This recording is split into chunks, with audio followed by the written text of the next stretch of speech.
자, 이 시간 책 읽기 여행을 떠나보겠습니다. 책 제목은 한 번에 되지 않는 사람, 한 번에 되지 않는 사람, 쉽게 얻은 사람은 모르는 이 일의 기쁨에 관하여 김경호 지음. 좋은 지적은 사람을 성장시킨다. 누군가에게 지적을 받는 건 분명 정신적으로 힘든 일입니다.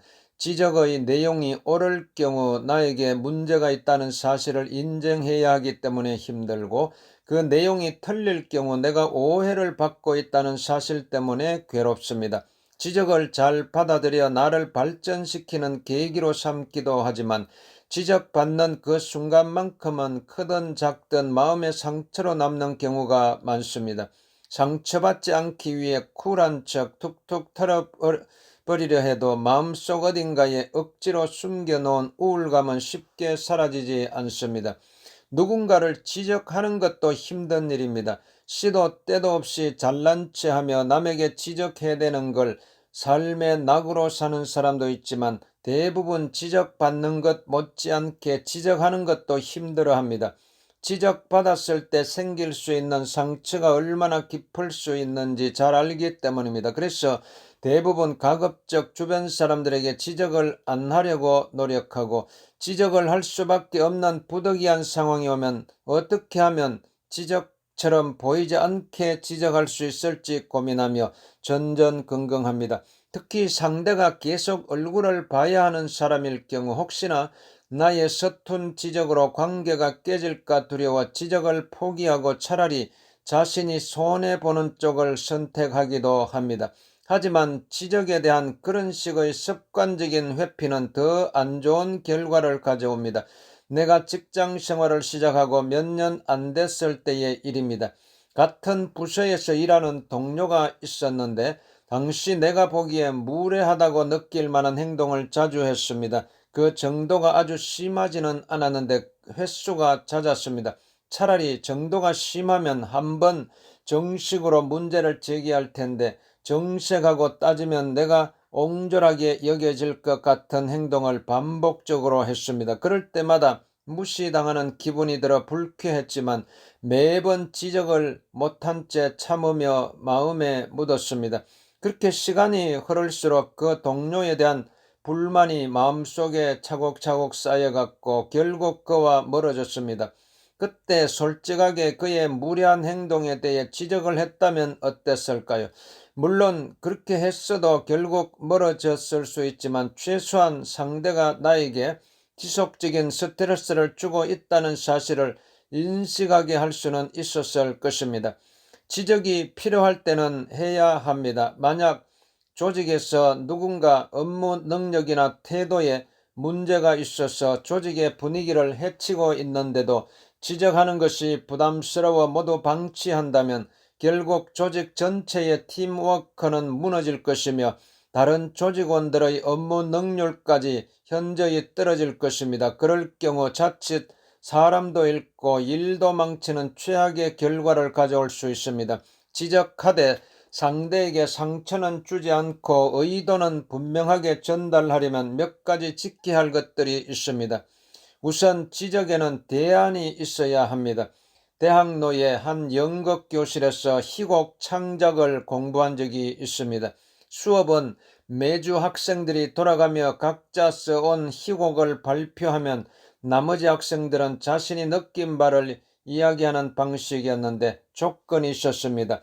문제점을 지적하려면 반드시 대안을 함께 말하는 것, 자신도 해결책을 찾을 수 없는 지적을 상대에게 하는 건 상대를 돕는 것이 아니라 무책임한 비난을 가하는 것이라는 이유에 쓰였습니다.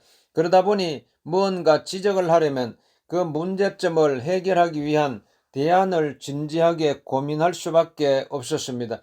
그렇게 깊은 고민 끝에 나온 지적이다 보니 실제로 지적받는 사람에게 도움이 되는 내용이 많았고, 설사 대안이 별로 신통치 않다 해도 상대의 감정이 다치는 경우는 거의 없었습니다. 그리고 중요한 건 지적을 받는 상대에 대해 진심으로 아끼는 마음이 있어야 한다는 것입니다. 예정 없는 비판은 비난으로 흐르기 쉽습니다. 그러다 보면 선을 지키지 못해 상대의 감정을 상하게 할 수도 있습니다. 본래 애정이 없는 상대라면 억지로라도 아끼는 마음을 가지려 노력해야 합니다. 상대의 장점을 생각해보고 관대한 마음으로 바라보면 이해되는 부분들이 있습니다. 왜 상대가 그럴 수밖에 없는지 공감할 수 있는 부분도 있습니다. 그렇게 애정을 갖고 지적하는 사람은 눈빛부터 다릅니다. 표정과 말투에서 진심 어린 마음이 그대로 전달되기에 상대는 지적해 준 것에 마음이 상하기보다 오히려 감동을 받고 고맙게 생각합니다.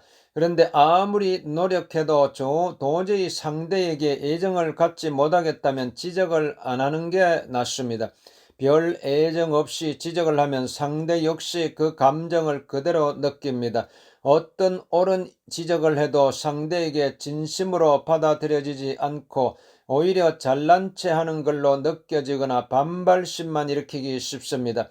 지적을 해봤자 어차피 바뀌는 건 없고 서로 감정만 상합니다. 아무것도 얻을 수 없는 그런 지적은 안 하는 게 상책입니다. 또 잊지 말아야 할 건 지적할 때는 반드시 하나만 지적해야 한다는 것입니다. 마음이 약한 사람일수록 참다 한 번에 터뜨리는 경우가 많습니다.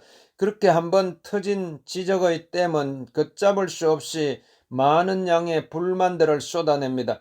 평소 전혀 눈치도 못 채고 있던 지적들을 한꺼번에 맞닥뜨린 상대는 큰 충격을 받습니다. 그동안 좋은 관계를 맺고 있다고 생각했던 사람이 속으로는 자신에 대해 불만을 쌓아왔다는 사실에 심한 배신감도 느낍니다. 지금 벌어진 일도 아닌 과거의 일을 꺼내 지적하는 것에 대한 반발심까지 더해집니다. 억울하고 분한 마음에 화가 맺힙니다. 상황이 이쯤되면 지적한 내용이 옳고 그러면 더 이상 변수가 되지 못합니다.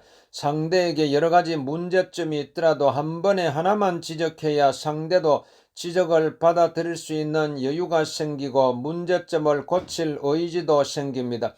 그렇게 가장 중요한 문제 하나가 해결되면 나머지 작은 문제들은 저절로 해결되는 경우가 많습니다.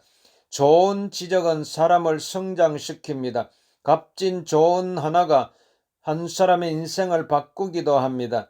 지적이 꼭 필요한 순간 부담스럽다는 이유로 회피하기보다 진심 어린 마음을 건넨다면 사람도 얻고 조직도 살리는 좋은 계기가 되지 않을까요?